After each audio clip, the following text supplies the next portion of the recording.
You are listening to This is Oklahoma, hosted by Mike Hearn, telling stories of Oklahomans and those that have made it their home. What's up, guys? Welcome back to another episode of This is Oklahoma podcast. Mike Hearn here, your host, back with another episode. Excited to share this episode with you today. But before we do, I've got to thank our sponsors. First of all, the Oklahoma Hall of Fame. They've been a huge part of this podcast for the last few years. So the Oklahoma Hall of Fame have been sharing Oklahoma's story through its people since 1927. For more information on the Oklahoma Hall of Fame, go to www.oklahomahof.com.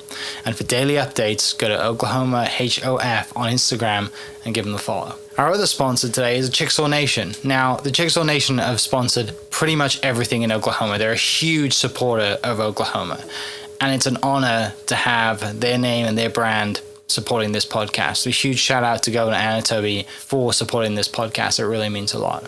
Our third sponsor is Diffie Ford Lincoln down in El Reno. Now, this one makes me so happy because these guys are great friends of mine, play a lot of golf together. I've bought my cars from them, do most of my oil changes down there, have a cup of coffee, hang out down in El Reno. It's a good spot to go. And not only are they great friends, but they provide a great service. So for over 60 years, third generation family owned Oklahoma business down in El Reno. They're also in Bethany as well. So people in the Bethany area know the Diffies really well. But if you're looking for anything new, used, Ford, Lincoln, or whatever, I'm sure they could find anything you want. Check them out, diffieford.net, and then on Instagram at diffiefordlincoln. And let's get into today's episode. What's up, guys? Welcome back to another episode of This is Oklahoma. Mike Hearn here, host, back with another episode. We are in Nicholas Hills today. We are at the home of former Governor Frank Keating and Kathy Keating. Kathy's been on the podcast, told so many great stories and all the secrets and all the bad stuff about you. Joking, obviously. But now it's, I'm really excited to dive into your story and hear about, everything that you've been through, everything that you've done, all of the interesting stuff that we have in the house, all the stories behind the artwork that's in the house and the plates. And you seem to travel a lot. And like you said just now, people's houses don't seem to tell a story anymore. Whereas, you walk into your house and there's a story behind, there's 50 years of stories in this house, right, which is incredible. So obviously you've been married, 50 years. That's congratulations on that. I don't know who to congratulate on that one, you or Kathy, but together. Well, you certainly can congratulate me. That's quite an achievement for both of you. But thank you so much for inviting us into your home, and I'm excited to dive into some stories today. But I guess let's start with, what have you been up to? What's current life like at the moment? And what's your day-to-day like? Well, after 50 years of marriage, I say yes, ma'am, and no, ma'am to my wife. And Kathy and I have had a wonderful time. Somebody asked me the other day, what is the most important decision you make in life? And I said, who you marry. And the second most important decision is who your children marry. And in our case, Kathy and I have been happily married for 50 years. I asked her to marry me on our third date. And we met in April and we're married in November and have lived happily ever after. And that's really miraculous in today's society where you have so much divorce and so much dysfunction in families. Yeah. But, I was born to parents, one from Illinois and one from Pennsylvania. My dad was from Pennsylvania, my mother's from Illinois. Both of them had college degrees, and both of them were conscientious, hardworking people. Well, how lucky can you be? I mean, that's 80% of the way there if you have parents who live in an intact relationship. Both parents have college degrees. And my two brothers and I, all of us not only went to undergraduate school, but we got advanced degrees as well. So I was really blessed in terms of what family I happened to parachute into. Yeah, definitely. And to that point, Kathy did say the same thing. She said you did ask on the third day and that you were set up on a blind date. She's like, I think there was a little age gap, obviously, between you when you guys met. Obviously, still is today. But my kid was very nervous. I think her mother. She said it was nervous what her mother would think at the time. Well, I think what's kind of funny is we met on a blind date, and so when I called her to confirm the fact that we could go out and have dinner, and she said, "Well, now tell me about you." And I went through this fog bottom dessert, if you will, I graduated from Cassia Hall in Tulsa, and then I went to Georgetown University in D.C., and then I went to the University of Oklahoma Law School, and then I became an FBI agent, and I lived in Seattle and San Francisco, and then I came home and was an assistant DA, district attorney, and my wife-to-be, new friend, Kathy Heller, said, "How old are you anyway?" And I said, "I'm 28." Well, she was 21. And she said, "Well, I don't think my mother's going to let me go out with you." And she did, because she became my mother, really. Kathy's mom and I were very, very close. And I even represented her in her divorce as a lawyer against Kathy's own dad. Wow. And it was unfortunate, but it was the best thing that ever happened to Kathy's mom. And she's, matter of fact, buried in our Keating family plot over in Tulsa. And just a delightful, wonderful, warm human being. But I have really been very fortunate from the day I was born, and I have no complaints. Right. So people read your bio. It says you were born in St. Louis, but then moved to Tulsa. Family moved to Tulsa because Dad was in the oil business? Yes. Is that right? Yeah, Dad came from a generation, the Depression era generation, that here my father had a college degree, and what was the job he found during the Depression so he could eat? Well, he was a steel worker in Pittsburgh. He was a milkman in Pittsburgh. He worked in an oil well supply store in Salem, Illinois, where my grandfather and grandmother lived. That's where he met my mother. But think about that generation of young Americans and young people all over the world. You may have a college degree, but so what?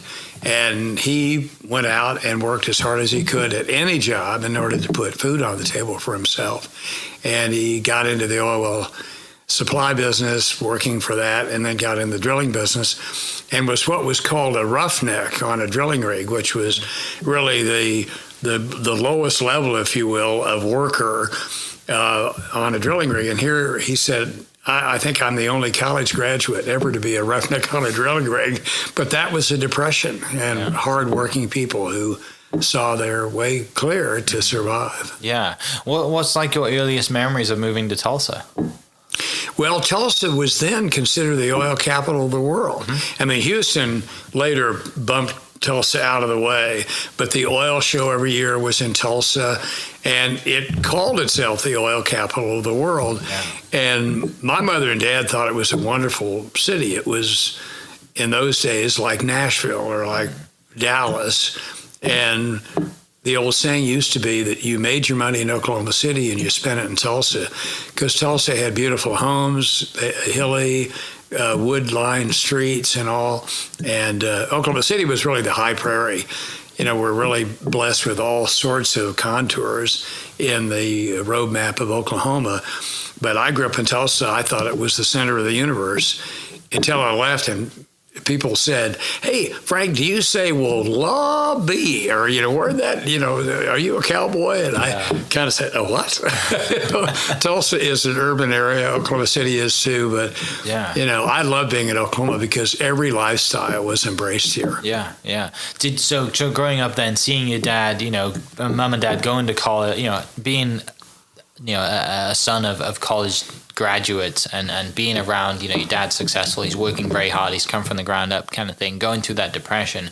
What, as a young kind of man, are you thinking I'm going to go on in my life to become? Do you think I want to go become go to the oil industry, or do you think, no, I want to go my own way and do something else?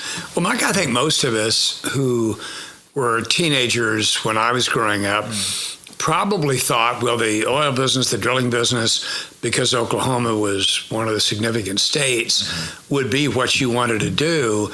But Dad's business had some real struggles when I was in high school and when I graduated from high school. And my father said, I can't make any money on $3 a barrel oil, so I'm going to have to get out of this business. But I have college paid for you and your two brothers, and so don't worry about that. But when you graduate from college, then we'll talk about what you want to do next. But my parents were very conscientious people, making sure that we had every learning opportunity. I mean, I spent my summers at Culver Military Academy learning how to sail and crew.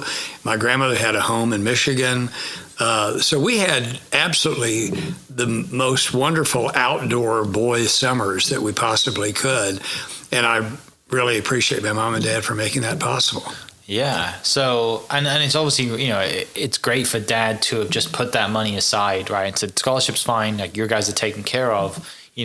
We'll support you in kind of whatever you want to do. But, and also, just saying, go and enjoy college, right? We'll discuss what you want to do after, which is it's not common now. A lot of people like go into college thinking already, I'm going to become this when I graduate and I need to go and get a degree in whatever it is. But it's kind of nice that he kind of took the pressure away from you and said, if you want to go do something, go figure, Well, when I graduated from college, he said, well, your school is expensive. If you want to go beyond, then I would hope that you would come back home to go to the University of Oklahoma or some school here, because it would be a real strain on me to have to pay for tuition. He never thought that you need to get a government loan. You need a student loan, and then you can be spending the next 20 years trying to figure out how to pay it off. I mean, he made sure that if he said you need to go to college, that he was in a position to help us go to college. And I had a little part-time job when I was in school to get extra spending money, but it was wonderful of him to do that. And because of his role in my upbringing, my mother as well, I always listened to their guidance and advice. A lot of kids today don't, but I thought my dad was a wonderful, gifted leader. My mother was a lovely woman. She had very frail health. She died fairly young, but when he said, "What are you going to do now after college?" I said, "Well, I really don't know. I probably will have to figure something out." And he said, "Well, no, what you ought to do is get a law degree, because then you can tell the lawyers no." And I thought that was pretty good advice. Brilliant. And I got a law degree and later practiced law, but I immediately did not. Yeah. Well, and before you graduate, you went to Georgetown. Yes. What led to you deciding to go to Georgetown out of all the other universities you could have gone to? Well, I'm a Catholic, and our Catholic Augustinian preparatory school in Tulsa was all boys. And they would only permit you to apply to a Catholic school unless you couldn't afford it, and then they would permit you to apply someplace else, like a state school. And for me, Georgetown was the oldest Catholic college in the United States. It was in Washington, D.C. My grandfather served a term in Congress, and I thought it would be an exciting place to go to school. And that's where I went. And I don't regret it at all. Tragically, as a student at Georgetown, President Kennedy was killed. So all of the associated activities and the processions and the horror of that process, as a student, we were right in the middle of it, and it was something I never forgot. Yeah. Wow, that's a huge part of history to be so involved with and be affected by and a part of. That's right. Wow. I mean, you think about what they did then that they would never do today. Sure. I mean, we were standing, we would just walk from Georgetown downtown, the procession route and all that. And there on Pennsylvania Avenue, I think maybe it was Constitution Avenue, at any rate, Pennsylvania Avenue, the leaders of the world walking in lockstep. Well, who would do that or expect that to be done today? I mean, Charles de Gaulle, he just towered over everybody else. And, literally the leaders of every country that could come, there are huge numbers of people just walking together down the avenue with the body of President Kennedy. And then we all ran across the Key Bridge and Memorial Bridge to watch the burial. And I mean, it was something that is just hard to imagine, but we were living history tragically at a time when tragedy did occur. Yeah. So is it kind of this time at Georgetown you kind of developed like the passion and for public service, and obviously you just mentioned your grandfather was in Congress for a term. Like, you obviously have history in the family of being in public service. Is that kind of in the back of your mind thinking, maybe I'll do that. I'll go obviously you went to the military academy in the summers and stuff. There's something there that, probably subconsciously is like nudging you in a certain direction. Well, I was president of my high school class every year that I was in high school, and was president of the student body. And then at Georgetown, I was president of the student body, president of the yard. And in law school, I was president of the Student Bar Association. Yeah. I just lucked out, had a lot of friends in school. But I like that. I like, doing things, making things happen. We put on concerts at Georgetown for, the kids to come and enjoy the pop culture of the day. But Dad was one who served on the city commission in Tulsa, was on the highway commission. And he said, well, your obligation as a citizen is to serve. Now, you determine what that's going to be, but you just can't say, I'm bored or I don't want to do that. All of us, and my grandfather was a Democrat, my father was a Republican, and we were all expected at some point or other to serve in some public position. Okay, yeah. And my two brothers and I did. Yeah, that's.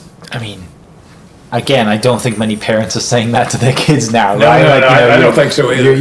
Tragically, it's great. Like I said, all of your family in whatever way you deem, you serve the public in some way, right? Whether that's like I said, like your dad on the highway commission, or where you go into the military or police. Like that's rare today. Right. Yeah. But my parents were, as I noted, smart, educated people, experienced people, traveled people.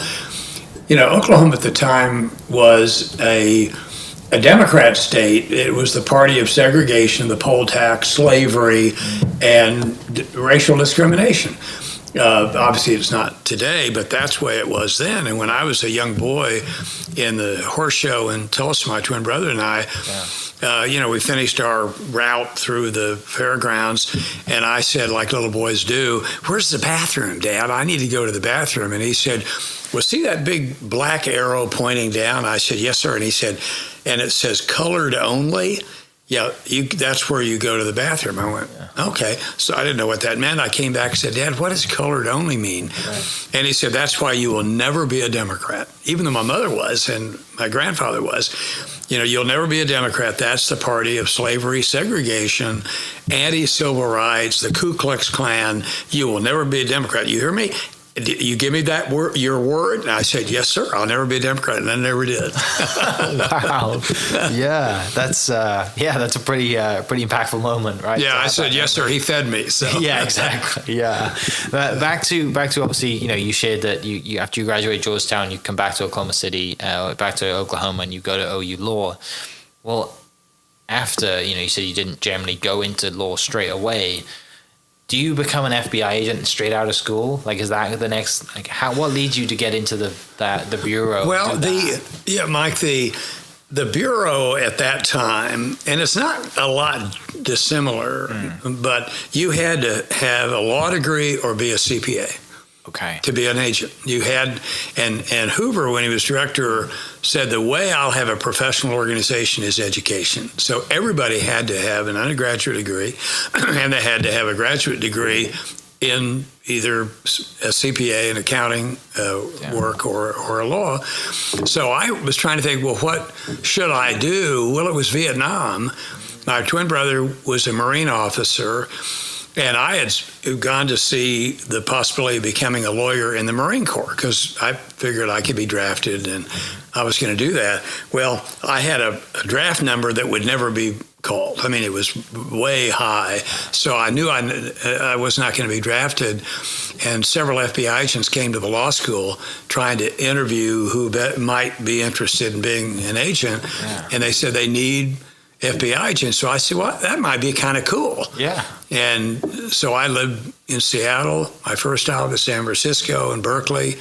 And it was a wonderful learning and living experience for me because I was a bachelor and all my buddies weren't married either. So yeah, it was fun. Well, when you look back and you think, I'm sure the grandkids hear all the stories about when you were, going through your time. But like being an FBI agent sounds, like you said, it sounds very cool. When you've just graduated law school, you're not married, you have nothing keeping you here. Right. You can travel, you can go to Seattle, San Francisco. So what I'm interested in, just those experiences and those times where, you're being trained, you're going on, obviously, there's certain things you're not allowed to talk about, right? But it's just interesting when you look back and think, when you're a little kid, and most little kids grow up, they want to be that James Bond, right? They want to be that agent. They want to be that kind of that figure.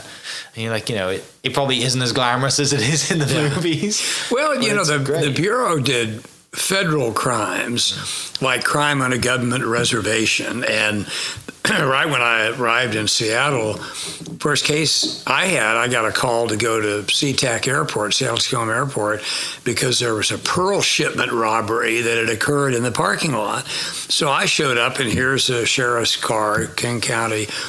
And I got out and I said, I understand there's a pearl shipment robbery. And I showed the guy my credentials. And he said, oh, yeah. I said, that truck right here, 4 or 5 feet away from us. And I went over, not having much experience to say the least, and I opened the door of the driver's side to look in the truck, and the driver fell right in my arms. And he had a bullet hole in his temple, and blood coming out of his nose. And I said, why didn't you tell me there was a dead guy in there? And the King County Sheriff said, well, you didn't ask.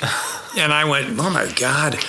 Well, that really radicalized me because, I was a sheltered kid. I had fun. We had, played baseball or football in the backyard and all that stuff, went to summer camp and that kind of stuff. But I had to go and tell this victim's wife, and it was Christmas week, and he had 2 small children, as I recall, and a wife, that their father was never going to come home. I mean, so I became almost instantly a supporter of capital punishment. Anyone who would intentionally do that to somebody deserved to go to the devil. And as a Catholic today, that's not necessarily embraced. Right. But and I had just lots of very interesting cases where I had to testify at trial. That's why I went back home to be a prosecutor. I wanted to get in the courtroom. But there was always, Berkeley was a wild place, Berkeley, California, and I thought the air naturally smelled like CS gas because we would go out and, all that tear gas was everywhere. And it was a wild scene, but I was a single guy, and to me it was just kind of neat. Well, and it's all, you're there to do a job, right? You're doing your job. You're enjoying it, but also you're growing as a person. You have all these life lessons that you're growing up very quickly, especially that first scene. But also back to what you just said is that, you go into prosecution. Do you go into it because you feel like you're not doing enough as an agent, or you're doing stuff, but, these guys might go to trial and get away. So you think, I'm going to go next and I'm going to go to, is that kind of why you went to the prosecution Well, side? if you're a prosecutor, whether in our country at the state level or the federal level, and I later became an assistant district attorney at the state level when I returned to Tulsa from San Francisco, and then later became the United States attorney appointed by President Reagan in the Northern District of Oklahoma in Tulsa. But you could have the best case investigated. You could be the wisest, smartest, most successful investigator.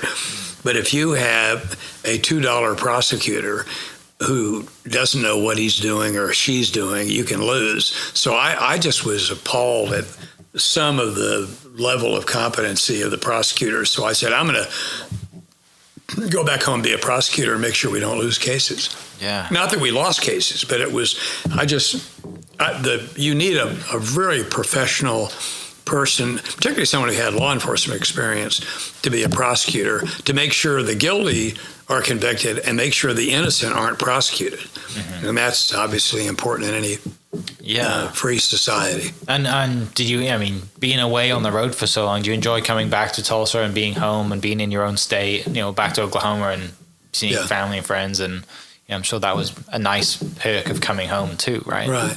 Well, I didn't begin my really heavy travel schedule until I went to work for the federal government. But to me, the West Coast is beautiful. Seattle was beautiful. San Francisco was wonderful.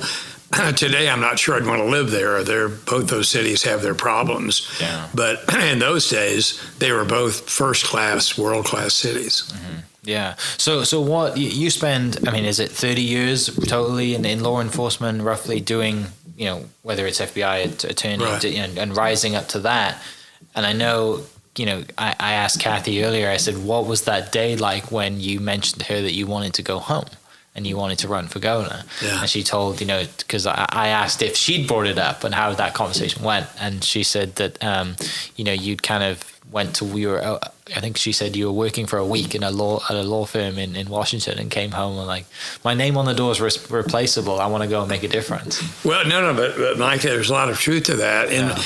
In my life before I ran for governor, I supervised nationally the U.S. Secret Service, the Bureau of Alcohol, Tobacco, and Firearms, the U.S. Customs Service, all the 94 U.S. attorneys' offices, the U.S. Marshals, the U.S. prison system, Interpol.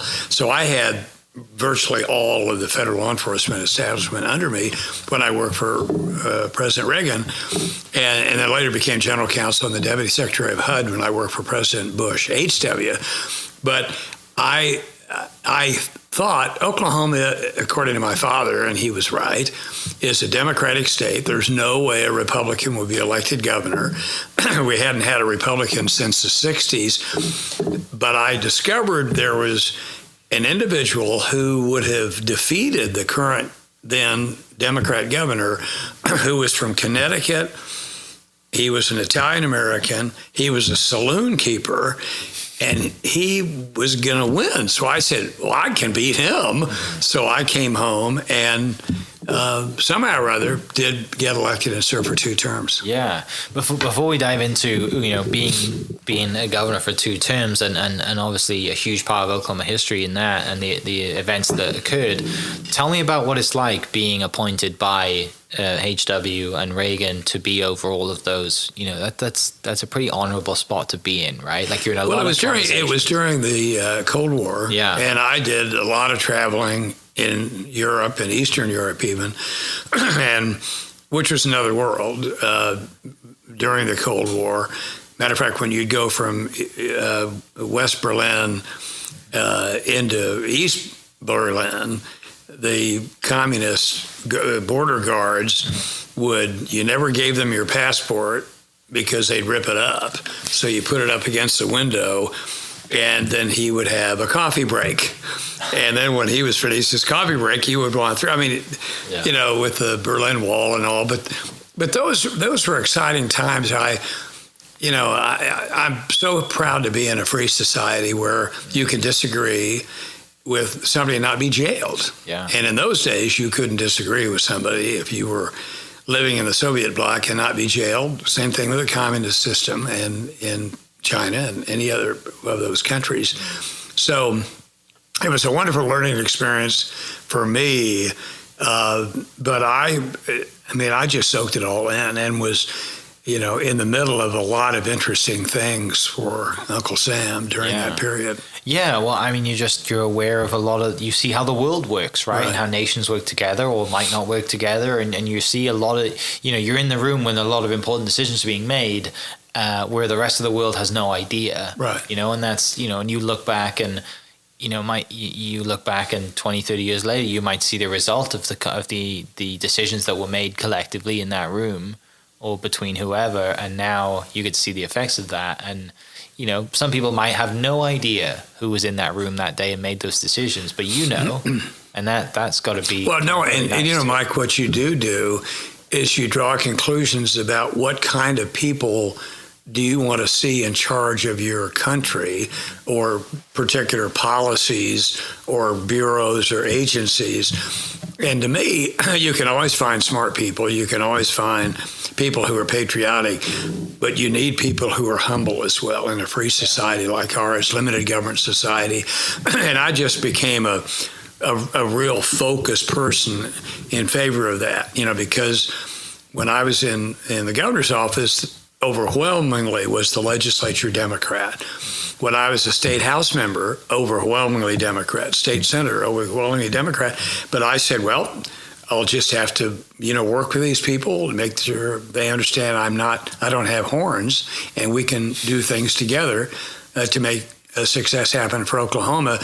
But most of that I didn't learn until I was, working for the federal government and seeing the quality of leadership, most of whom I thought were really very good. Mm-hmm. President Reagan and the people around him, President Bush, H.W., the old man, people around him, I thought were first-rate people. Yeah. Do you ever, do you remember the day that H.W. came to Stillwater? Do you remember that day? Oh, yeah. Yeah. Because I did a podcast with Stan Clark, and he, because he mentioned Eskimo Joe's in that, that kind of set off, I think that put cheese fries on the map. I think it's what Stan said. Well, Stillwater's a wonderful community. Yeah. OSU's, and I say that as the chairman of the University of Oklahoma Board of Regents. Yes. But that said, once when I came to Stillwater, maybe it was the time you're talking about with Stan Clark, I came with Jack Kemp. I remember Jack Kemp, my mentor, the Secretary of Housing and Urban Development, a great football player, the Buffalo Bills in particular. But I asked Jack if he would come out and help me.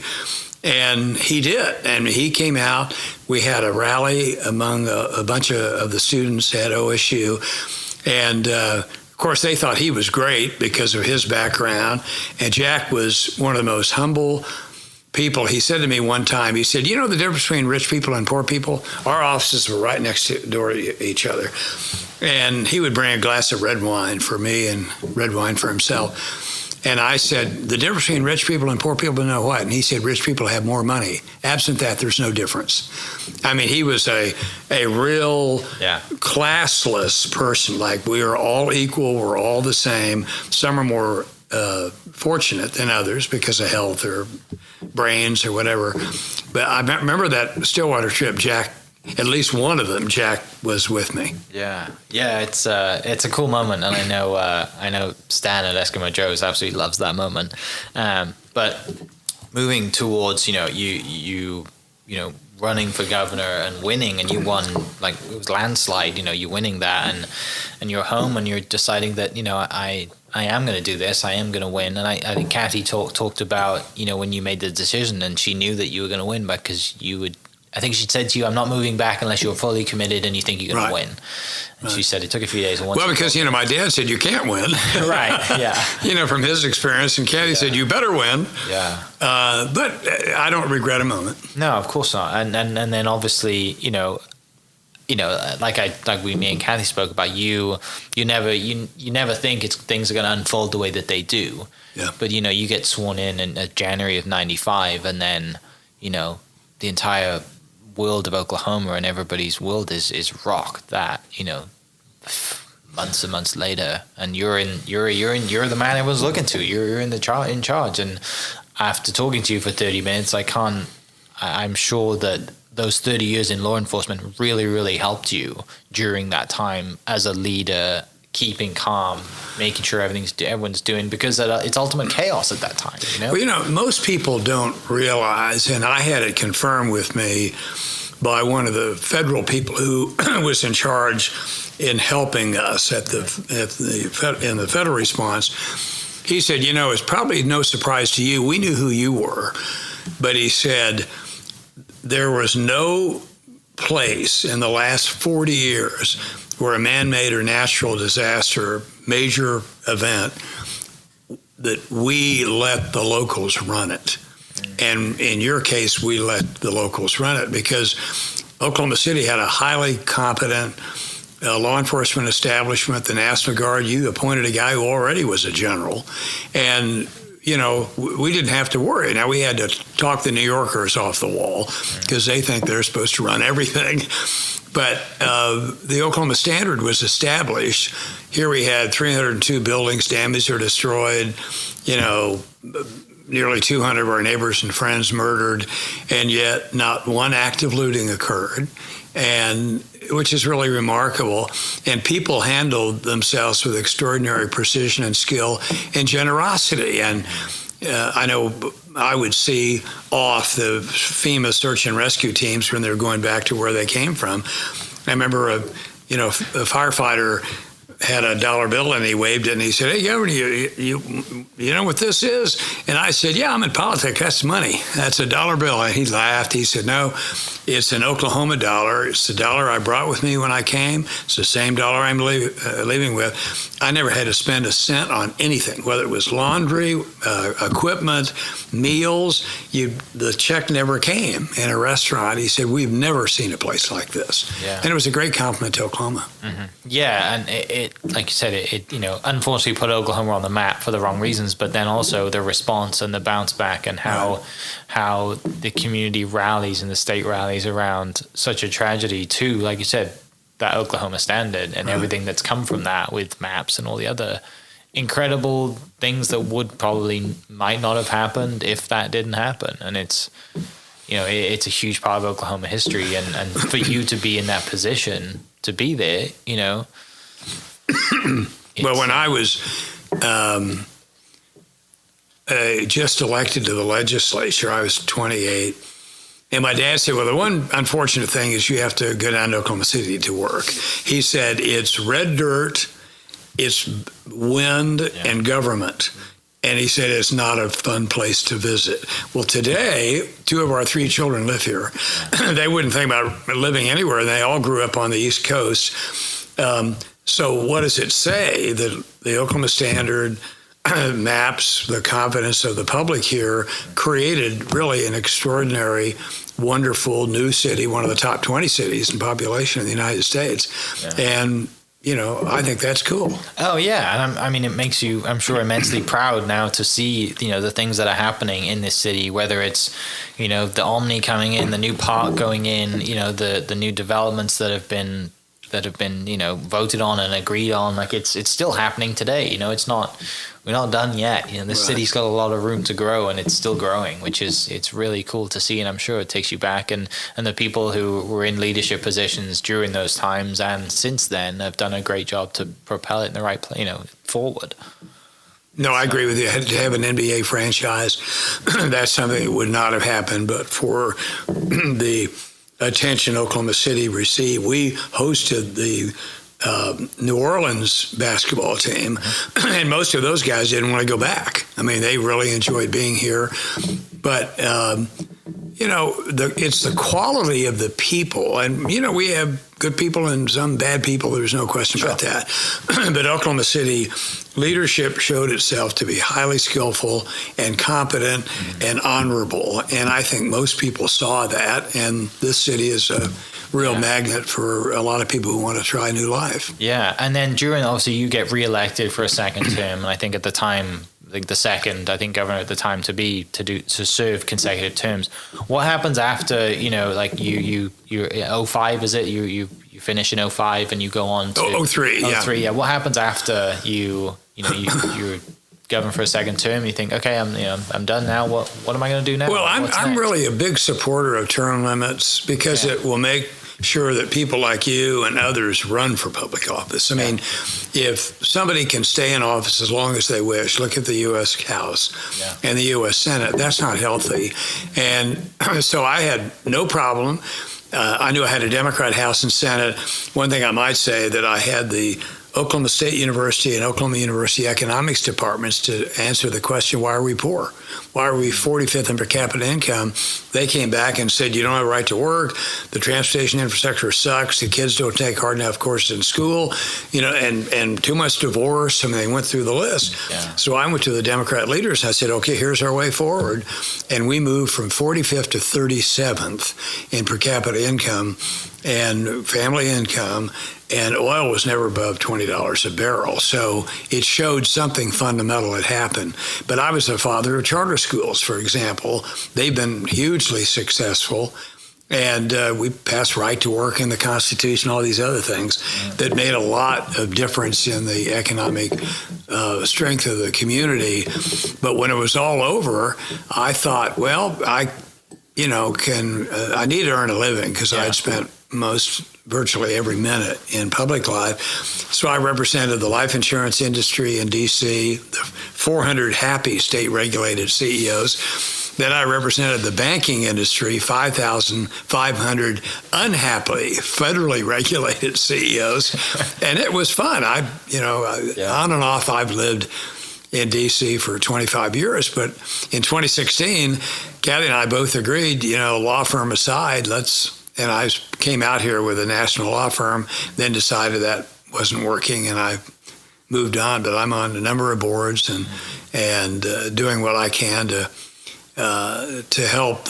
For example, as the OU Oklahoma University Regents Chair, but I've also done 7 young readers books because I love kids, and Kathy loves kids, and those have been successful. And all the proceeds go to the museums. I don't take anything. When did that start? When did the writing children's book start? Really after I was elected. Okay. And the first one I did was on Will Rogers. Mm-hmm. And, because Will Rogers was a remarkable man and really the centerpiece of Oklahoma early history. And my father from Pennsylvania said, you all don't realize how revered Will Rogers was. He gave nationally listened to addresses, of course, in those days on the radio at the Republican convention and the Democrat convention. He said, for those of us suffering through the Depression, Rogers lifted us up like everything's going to be fine. And then I did one on President Washington, President Lincoln, President Theodore Roosevelt. Those were all the Mount Rushmore books, and then a young reader's book on the story of the Oklahoma City bombing for children, and then Alexander Hamilton, who was a brilliant leader of the colonial period, and the trial of Standing Bear, the civil rights case of Indians being treated as human beings under the Constitution. So for young readers, those are all important stories. I really love doing stuff like that. Yeah. And you mentioned, being the chair of the Board of Regents. We won't talk about the state of the football this year. Neither OU nor OSU. We don't want to talk about that. Oklahoma football in general, I think, this year. But what is it like seeing the university, because I know there was a big announcement recently, right, with a new sports facility going in, is that right, close to the stadium, and the obviously over the last few years the stadium has grown anyway, bringing the end caps in, and it must be really exciting to be a part of a group like that of former, obviously alumni, but to be able to make decisions that impact the university in such a great scale. And that. Well, I tell you, I'm really impressed with the board, President Company excluded. I mean, there are 7 of us, and I would make a best friend out of any of the other 6. Really, people that have successful backgrounds, men and women of color, different sexes, and it's just really wonderful to be around a diverse group like that. But we won the national women's softball championship, and a family here, the Loves, are building the stadium for women's softball. And I think that's fabulous. We also did something very recently that's important for a state with a sorry early tradition of civil rights, contempt really for civil rights, and that's the Chicago Principle, the Chicago Statement, free speech, the right to express yourself without regard to having someone take action against you. You can't be punished for giving your views and arguing for your position. That's America. Fundamentally, that's America. And we became one of the universities that followed that Chicago statement, and it's now a part of the theology of Oklahoma University. Yeah. And looking around the house, and you gave me a little tour earlier of some of the your study and stuff. Seems like you're a lover of history too, and not just the military history, because I know you have some prized prized possessions in collecting muskets and some other really cool kind of gifts that you've had. But it seems you absolutely love like the history of things too, and have a passion for history that probably just you kind of seem to keep to to yourself and don't really talk about too much, but I'm interested in what your passion is specifically down the history route, and what, do you have a favorite era or a decade, or just fascinated in all in general? Well, matter of fact, we have 11 grandchildren, and beginning with the oldest boy, when he was maybe 12 or so, we began visiting Civil War battlefields. And I would always hire the person who was the head of the park, who had retired, or somebody, or who wrote the book about whatever the Richmond battlefields or Gettysburg or whatever it may be. And we really got into that, and we're not finished because there's a lot more to do. I remember I was invited to talk to the Gettysburg Foundation about my young reader's book on Standing Bearer, the Indian whose case established Indians were people under the Constitution. And why I got invited by them was amazing. That was in Pennsylvania, Gettysburg.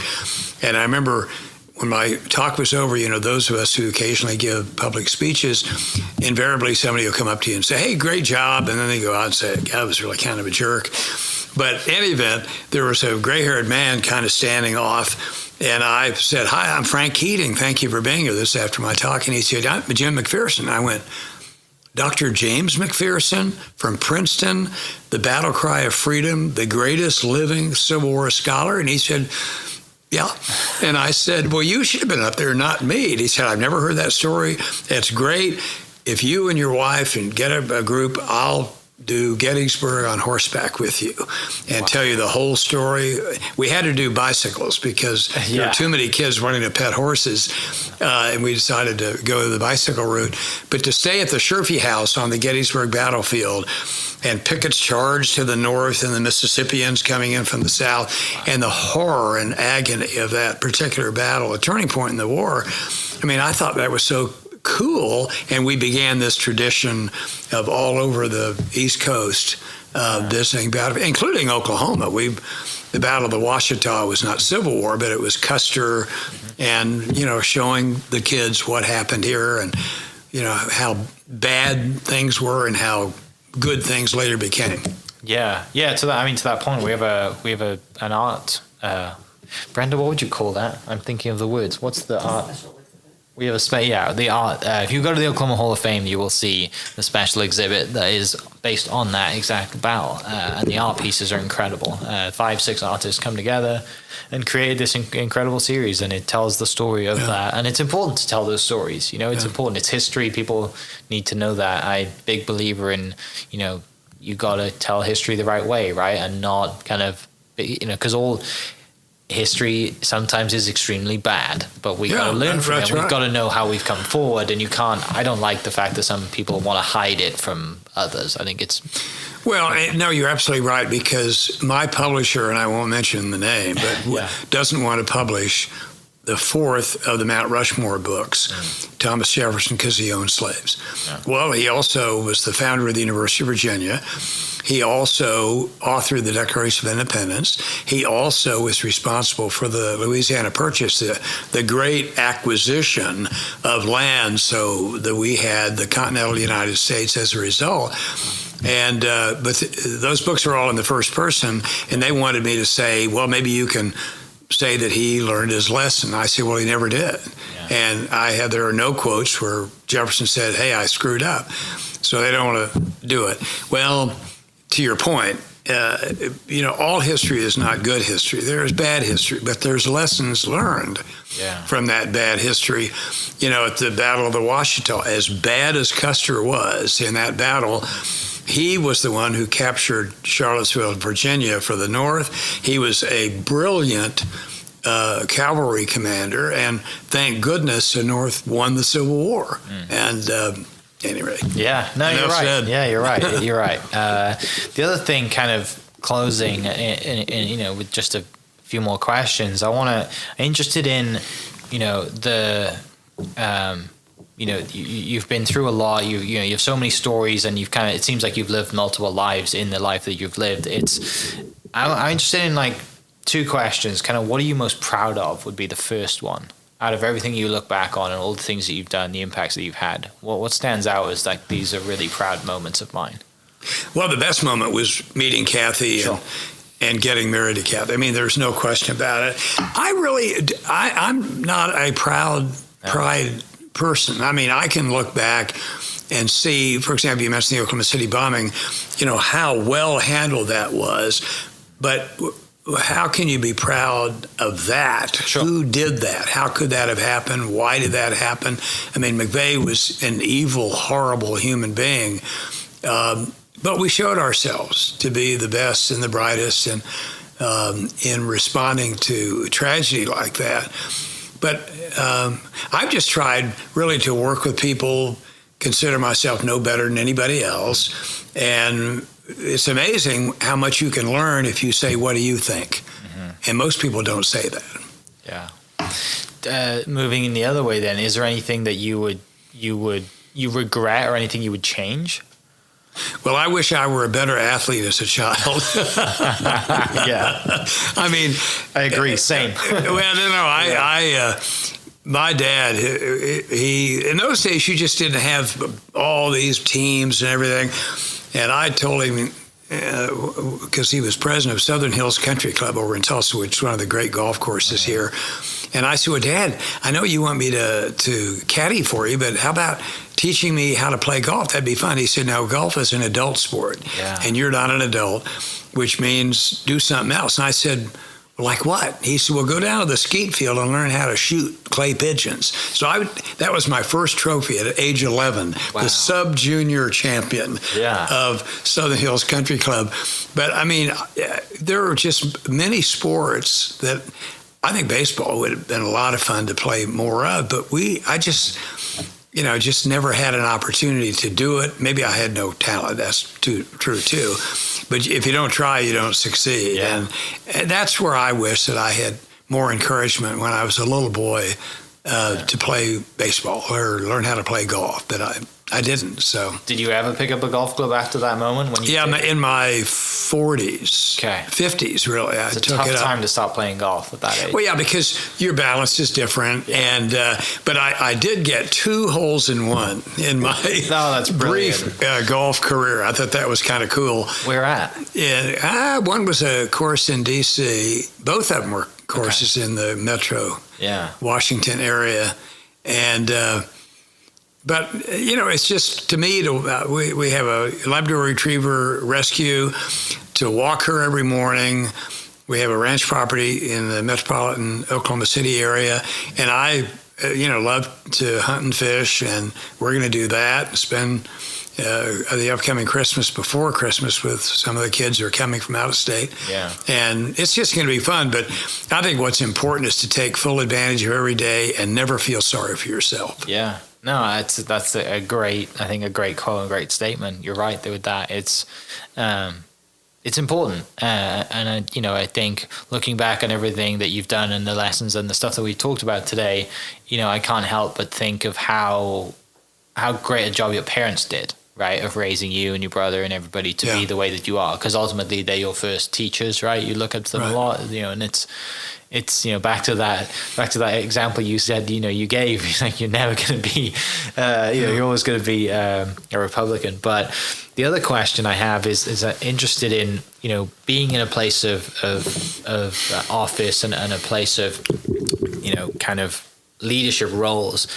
Was the presidential or any, like, I'm going to run for president one day, ever an idea or ever a thought in any of those times? Did anyone come to you and say, I think you'd be good for this, and put you in, and you just decided not to? I mean, but I was about $30 million short.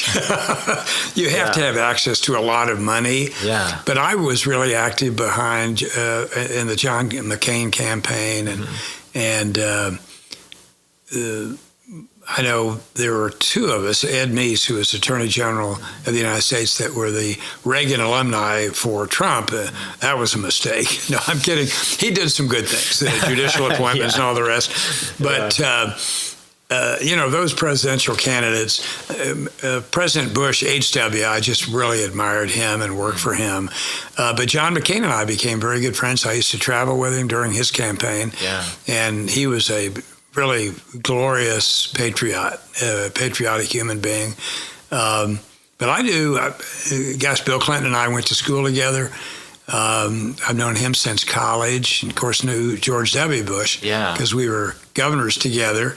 I've certainly met and gotten to know President Trump. Yeah. But all the way back to Gerald Ford, I've known a lot of those guys. Well, and you go back, like, especially tying into the history of things too, right? And you go in and you look back at, all of the presidents that were in the military and then were leaders going all the way back.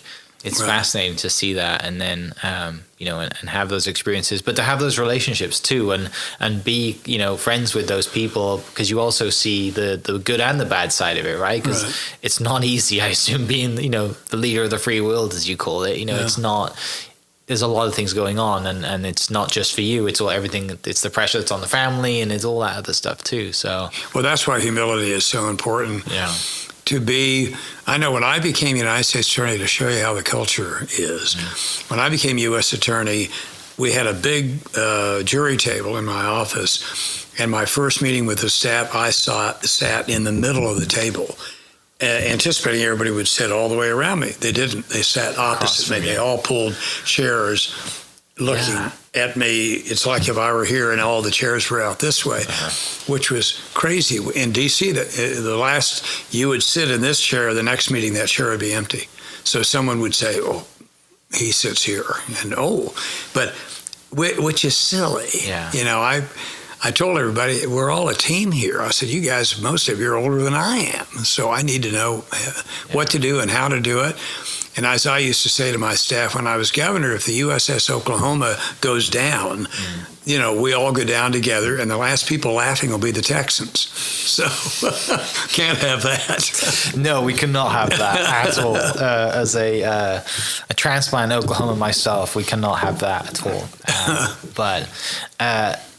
This has been a blast. I want to thank you so much for sharing some great stories. My pleasure. Thanks, Mike. It's a lot of fun, and thanks for having us in your home. And it's great to when we thought about doing this podcast, we thought about doing it with both you and Kathy together. But both of you have done so much. It deserves, you both deserve your own episode, because I think, like you said earlier, if you were here when Kathy had done her podcast, there might have been some cutting in. We'd have been laughing and joking. And, I think people deserve to listen to both of your stories, because even though they intertwine and you're together, you've both done so many great things for each other, your families, and this state, that, it's great for people to get to hear those stories. So I want to thank you and Kathy as well for having us.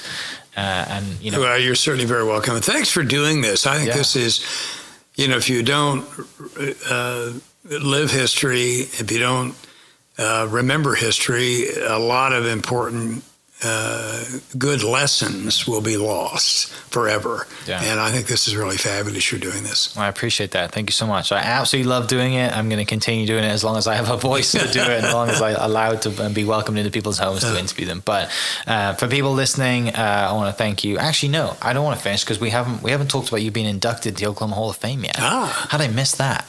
2005. Well, I would say that was another very fortunate minute in my life. And the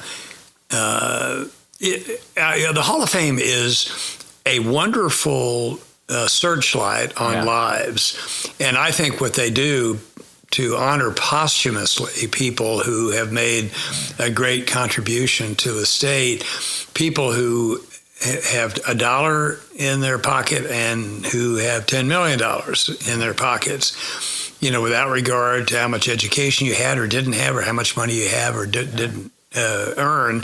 There are fabulous stories of hardship, deprivation, and success in this state. And Oklahoma is Choctaw for red people, and the story of Native Americans here is brilliant. The story of overcoming horror in terms of racial segregation and deprivation is a beautiful story, to have black towns where people fled the South in order to establish homes here. So Oklahoma has just a lot of wonderful history, and the Hall of Fame puts the searchlight on it, and I'm happy it does. Yeah. Who introduced you that day? I think Tom Ridge. Okay. Is that right? Brenda? Okay. Tom Ridge was governor of Pennsylvania. Okay. Excuse me, when I was governor of Oklahoma, and he was the first secretary for Homeland Security, and a very good friend. So he came out and introduced me. Who did Kathy? Do you remember? Oh, she said your next door neighbor from Virginia, the news guy. Sam Donaldson. Yes, that's right. Yeah. Who was fabulous. I mean, he was a national news figure in his day. Yeah. He used to drive President Reagan nuts because I'd be with him and Donald says, Mr. President, would you have a minute to talk? And he said, for you, I don't think so. And then he'd laugh. Yeah. What's that like then, being around someone like Ronald Reagan, who, you got to see him every day, you got to experience that, being around him, and you also get to see him, not in the public eye, right? You get to see him who he really is, which is the great way to see someone. And I'm sure you will say the same person, he is the same person around you as he was in front of a camera. Well, he had 3x5 cards, but he was an actor, and a lot of us write down things that we want to make sure we say. And as Brenda knows, I never had a written text in my States of the State. I was just the opposite. I would have it all in my mind what I wanted to say. But Reagan, people say, well, wasn't he Alzheimer's there? No, he would have a card and say, well, let me ask you a question as a follow-on to that. And I just thought he was delightful. When we adjourn here, I got to show you a photograph that you'll really smile, because I'll show it to you. I don't need to say it on the air. I got to see it. But, well, again, thank you so much for having us. Thank you for everything you've done, everything that you continue to do. I know OU is obviously super glad to have you doing the things that you're doing down there, and everyone on the board, I'm sure, is happy to be involved and doing great things. I have to tell you about one of your fellow board members as well after we get off this, because I don't want to tell everyone. Well, I will tell you. I won't tell you his name, but I will tell you I played golf with him, and he's terrible at golf. He should not be playing golf, but I'll tell you who that is after. But yeah, thank you so much for having us, and for people listening, we will catch you next episode. Cheers. Wonderful. Hope you guys enjoyed that great episode. Thank you so much for listening. As always, huge shout out to our sponsors, the Oklahoma Hall of Fame, sharing Oklahoma story through its people since 1927. For more information on the Oklahoma Hall of Fame, go to www.oklahomahof.com and follow them on Instagram for daily updates at oklahomahof. Our other sponsor, the Chickasaw Nation, amazing sponsor. They do amazing things for the state, and they're always sponsoring something in Oklahoma. They're a huge supporter of Oklahoma, and without their support, we wouldn't be able to do what we do. And our third sponsor is Diffie Ford Lincoln down in El Reno. Now, this one makes me so happy because these guys are great friends of mine, play a lot of golf together. I've bought my cars from them, do most of my oil changes down there, have a cup of coffee, hang out down in El Reno. It's a good spot to go. And not only are they great friends, but they provide a great service. So for over 60 years, third generation family owned Oklahoma business down in El Reno. They're also in Bethany as well. So people in the Bethany area know the Diffies really well. But if you're looking for anything new, used, Ford, Lincoln, or whatever, I'm sure they could find anything you want.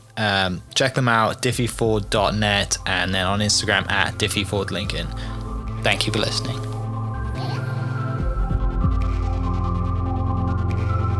Thank you for listening. We are inspired by those around us and hope that you are too. Make sure you subscribe to this podcast on your favorite podcast platform and leave us a review so we can keep telling your stories. For more great Oklahoma content, follow This Is Oklahoma on Facebook and Instagram.